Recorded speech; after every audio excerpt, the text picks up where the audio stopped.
Hi friends, welcome back to my YouTube channel Galaxy tutorial. आज के इस video में हम लोग क्लास 10 के मैथ्स के चैप्टर 14 जो कि स्टैटिस्टिक्स है उसके एक्सरसाइज 14.4 के क्वेश्चन नंबर 3 को सॉल्व करेंगे। क्वेश्चन नंबर 3 जैसे कि आप देख सकते हैं, the following table gives production yield per hectare of wheat of 100 farms of a village. ये जो टेबल दिया हुआ है ये बता रहा है कि फार्म किसको कहते हैं दोस्तों? खेत को कहते हैं। और व्हीट गेहूं को कहते हैं। तो मतलब यहाँ पे बहुत सारा खेत है, 100 खेत है, ठीक है।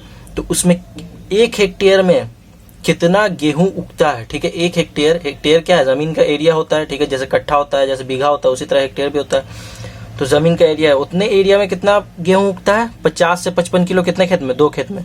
55 से 60 किलो कितने खेत में उगता है?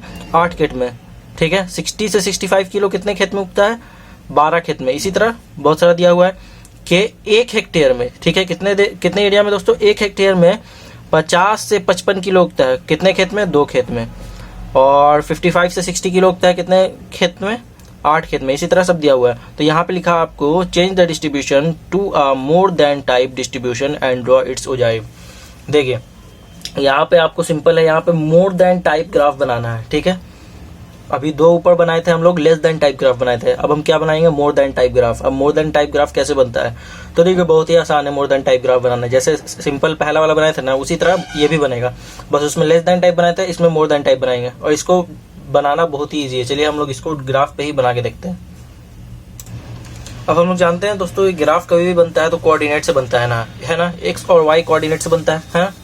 तो यहाँ पे तो आपको एक्स और वाई कोऑर्डिनेट नहीं पता है, नहीं ना ग्राफ आपको बनाने के लिए सिर्फ क्या दिया, ना एक्स कोऑर्डिनेट दिया है ना वाई कोऑर्डिनेट दिया है। तो आप ग्राफ बनाइएगा कैसे? बगैर एक्स और वाई कोऑर्डिनेट के तो ग्राफ बन ही नहीं सकता कभी। तो हम लोग यहाँ पे सबसे पहले एक्स कोऑर्डिनेट और वाई कोऑर्डिनेट को फाइंड करेंगे। जैसा टेबल था वैसा टेबल पहले ड्रॉ कर लीजिए। यहाँ पे है production yield in KG per hectare, ठीक है। मतलब केजी पर हेक्टेयर मतलब 1 हेक्टेयर में उतना केजी हो रहा है, उतना किलो। इसके बाद है आपका सेकंड में नंबर ऑफ फार्म्स,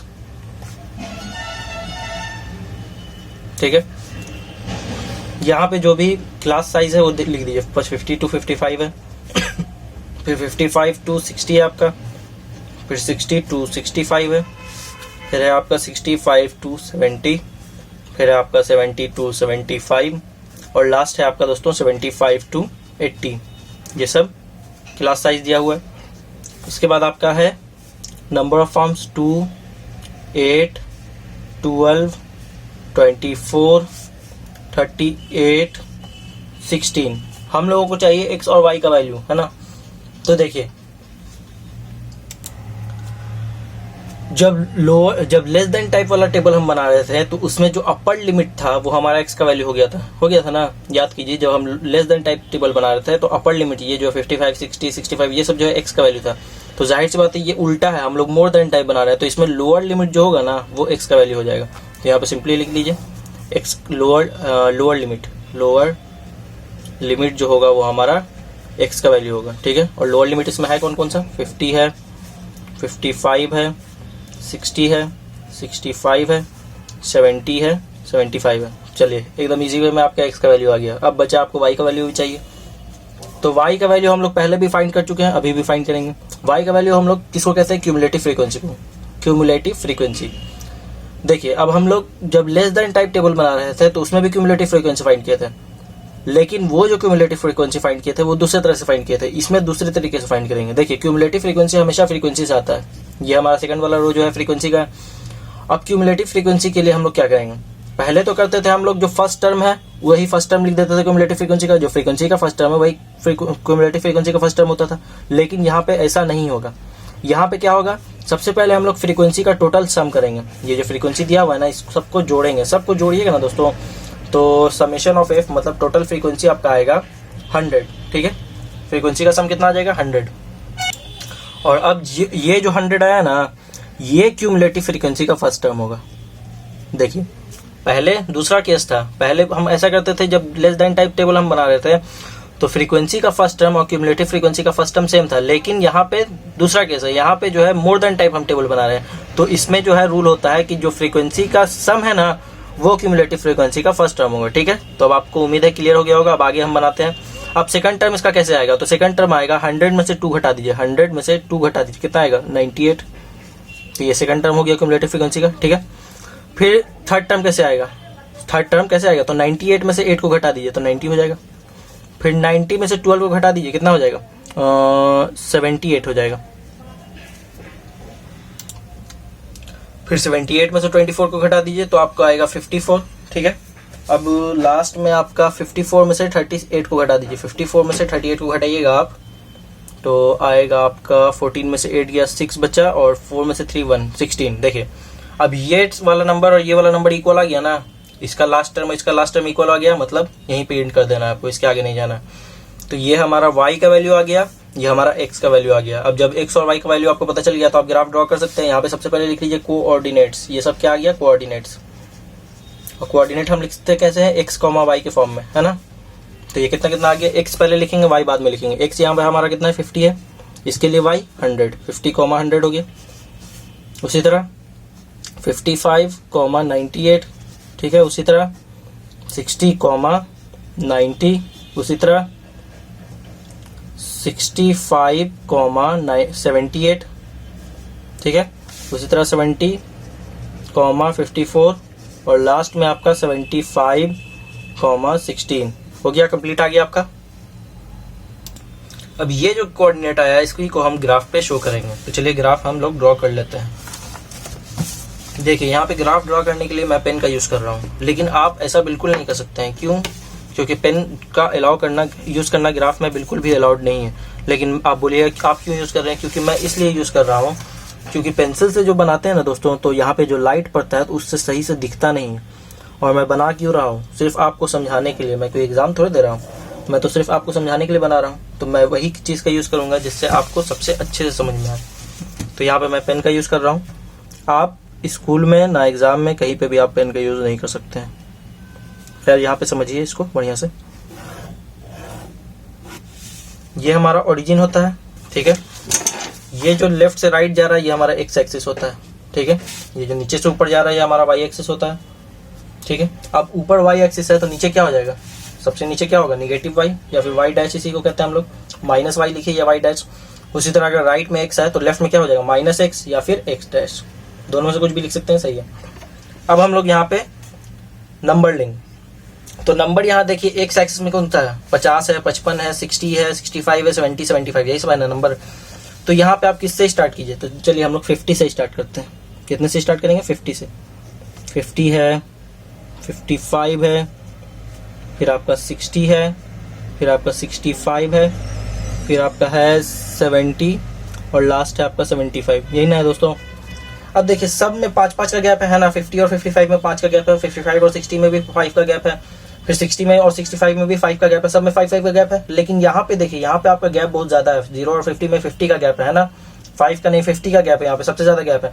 तो ऐसा हम लोग नहीं बना सकते हैं। और अगर ऐसा हम बनाएंगे कि सबका गैप अलग अलग है, जैसे यहाँ पे तो सबका गैप सेम है लेकिन पहले वाले का गैप अगर अलग है तो यहाँ पे हमको किंग का साइन देना पड़ता है, ठीक है। ये किंग का साइन होता है, अगर इसको आप नहीं दीजिएगा तो ये ग्राफ गलत हो जाएगा। ग्राफ पूरा गलत नहीं होगा लेकिन हो सकता है कुछ ना कुछ मार्क्स कट जाए। तो यहाँ पे आप किंग का साइन दीजिएगा। इसका मतलब क्या होता है दोस्तों, सिकुड़ना। मतलब समझ लीजिए कि 0 से 50 के बीच का नंबर जो है ना इसके अंदर सिकुड़ा हुआ है, ठीक है। ये शो करता है कि 0 से 50 का नंबर यहाँ से सिकुड़ा हुआ है और हम डायरेक्ट यहाँ से 50 के आगे से लिखे, इसके और इसके बीच का नंबर यहाँ पे क्या है, सिकुड़ गया। अब हम लोग ऊपर का नंबर ले लेते हैं। तो यहाँ पे 100 है, 98 है, 90 है, 78 है, 54 और 16 है। तो यहाँ पे आप इजिली 10-10 का भी गैप रखिएगा तो चलेगा आपका काम। तो 10-10 का हम गैप रख लेते हैं। 10 है, 20 है, 30 है, 40 है, 50, 60, 70, 80, 90, लास्ट 100 है तो 100 ही हम लोग लेते हैं। अब पहला वाला हम देखेंगे, पहला कौन सा कोऑर्डिनेट है, 50, 100 है ना, 50, 100। तो देखते हैं 50 और 100 कहाँ पे मीट कर रहा है। 50 यहाँ, 100 यहाँ, इसमें ऊपर जाएंगे यहाँ पे आएगा, इसके इधर आ जाएंगे यहाँ पे, मतलब ये पॉइंट होगा 50, 100 होगा ना। ये वाला पॉइंट हमारा हो जाएगा 50, 100। पहला पॉइंट तो प्लॉट हो गया। और दूसरा करते हैं 55, 98। 55 यहाँ पे है आपका दोस्तों, 98 कहाँ होगा, तो 98 100 से 2 नीचे होगा, है ना, 100 से 2 पॉइंट नीचे होगा। तो 55 तो यहाँ, 100 यहाँ पे, तो 100 से 2 नीचे, 1 और 2 नीचे, तो ये वाला पॉइंट हमारा 98 का होगा। ठीक है, ये वाला पॉइंट हमारा कौन सा होगा, 98 का होगा। इसको लिख लेंगे 55,98। इसके बाद आपका तीसरा पॉइंट है 60,90, है ना, 60,90 लिख लेते हैं। 60 यहाँ है, 90 यहाँ है, 60 ऊपर जाएगा, 90 यहाँ आएगा, ये पॉइंट है 60,90। ठीक है, उसके बाद है आपका 65,98, 78 है, 65,78, 70 यहाँ आया, तो 78 कहाँ से आएगा, 80 से 2 नीचे होगा, है ना, 65,78, 78 होगा 80 से 2 नीचे, तो ये पॉइंट हो गया हमारा 65,78, 65 और 78। ठीक है, इसको पॉइंट कर लीजिए 65,78। इसके बाद आपका है 70,54, 70 यहाँ पे आपका, 54 कहाँ होगा दोस्तों, 50 से ऊपर होगा, 4 ऊपर, है ना, 50 से 4 ऊपर जाएंगे तब ना 54 आएगा। तो 50 यहाँ पे 1 2 3 4, 70,54 यहाँ आ गया। इसके बाद है आपका 75,16, 75 यहाँ पे, 16 यहाँ पर कहाँ होगा दोस्तों, 10 तो यहाँ पे है, 16 ये तो इसके ऊपर होगा, 6 ऊपर, है ना, तो देख लेते हैं, 5 यहाँ आया, 75 यहाँ पे है, तो 5 यहाँ पे आ गया और 6 इसके ऊपर। ठीक है, 75,16 ये हो गया।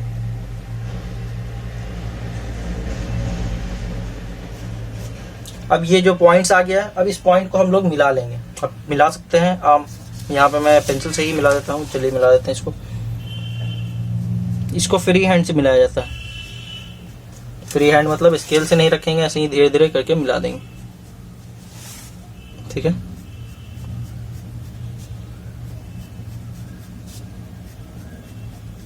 ये हमारा बन गया। ठीक है,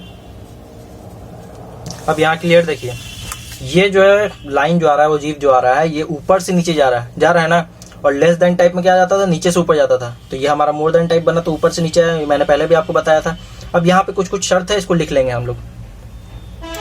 जैसे कि ये यहाँ पे हम लोग क्या लिए हैं, ये 10 20 ये सब क्या है, ये वाई कौन सा चीज को लिए थे, ये CF को लिए थे, क्यूमुलेटिव फ्रीक्वेंसी को हम लोग वाई लिए थे ना, तो यहाँ पे लिखेंगे हम लोग, ये जो है ये वाला लाइन वाई जो है, ये हमारा क्यूमुलेटिव फ्रीक्वेंसी है। इसको आप लोग पूरा भी लिख सकते हैं, आधा भी लिख सकते हैं, आधा मतलब CF भी।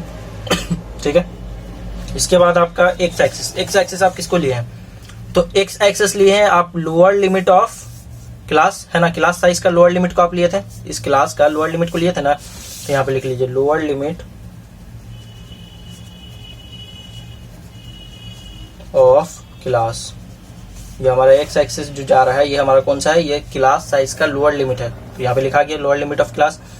तो यही हमारा जो है अब मोर देन टेबल जो है बन चुका है, यही हमारा क्या बन गया, मोर देन टाइप टेबल। ठीक है, यहाँ पे ओजीव भी हमारा बन गया, यही ओजीव भी पूछ रहा था कि ओजीव बनाना है आपको, ये हमारा बन चुका है। सो ये हमारा क्वेश्चन नंबर 3 जो है वो कंप्लीट हो गया। ये भी इंपॉर्टेंट, ये भी इंपॉर्टेंट, हर एक चीज इसका इंपॉर्टेंट है। यहाँ एक्स भी छोड़ दीजिए तो भी आपका नंबर कट सकता है, एक एक चीज आपको लिखना जरूरी है। सो ये हमारा क्वेश्चन नंबर 3 जो है वो कंप्लीट हो गया। So thanks for watching friends. अगर आपको वीडियो अच्छा लगा हो तो वीडियो को लाइक कीजिए, हमारे चैनल को सब्सक्राइब कीजिए, अपने फ्रेंड्स से शेयर कीजिए और बेल आइकन को भी प्रेस कीजिए ताकि हमारे लेटेस्ट वीडियो का अपडेट आप तक सबसे पहले मिल सके। तो मिलते हैं दोस्तों अगली वीडियो में, तब तक के लिए goodbye and take care.